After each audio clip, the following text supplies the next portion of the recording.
There is a tool that everyone should use to stop wondering when your plants should be watered and how to know if plants were watered well. This simple tool takes guesswork out of your care routine and prevents over or underwatering issues.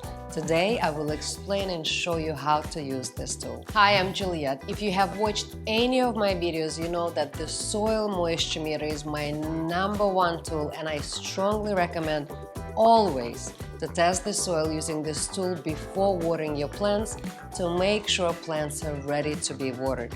This tool can also be used after you watered your plants to check if they were watered well. You need just one soil moisture meter for an unlimited amount of plants. I'm going to show you now how to use this tool before and after watering. Let's start with how to test the soil before you water your plants.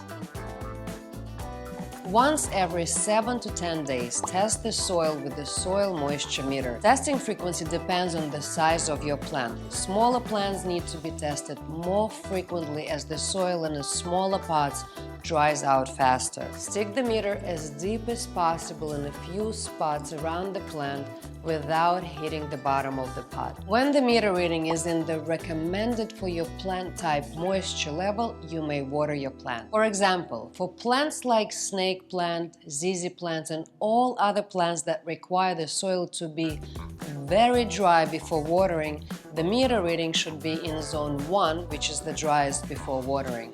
For moisture-loving plants like bird of paradise, peace lily, or palms that require to be watered when the soil is still slightly moist, the meter reading should be in zone 4-5 before watering. Do not keep the meter in the soil. Use it only to test the soil clean after each use and put it aside. Now let me tell you how to test the soil with the soil moisture meter after your plants are watered to make sure they are watered well and the water has reached the lower roots. After you watered your plant, wait for 15 to 20 minutes and check the soil. Stick the meter in the soil as deep as possible without hitting the bottom of the pot. If the meter reading is in the blue, which is a red zone, the plant is watered well. If the meter reading is still anywhere between zone 1 and 7, add a little more water, wait and test the soil again. Repeat until the meter reading is in the blue, wet zone. Do not keep the meter in the soil while watering. Use it only to test the soil. Don't forget to clean the tool after and put it aside. Click like if you find this video helpful. Subscribe to our channel. Take care of yourself, take care of your plants, and I see you soon.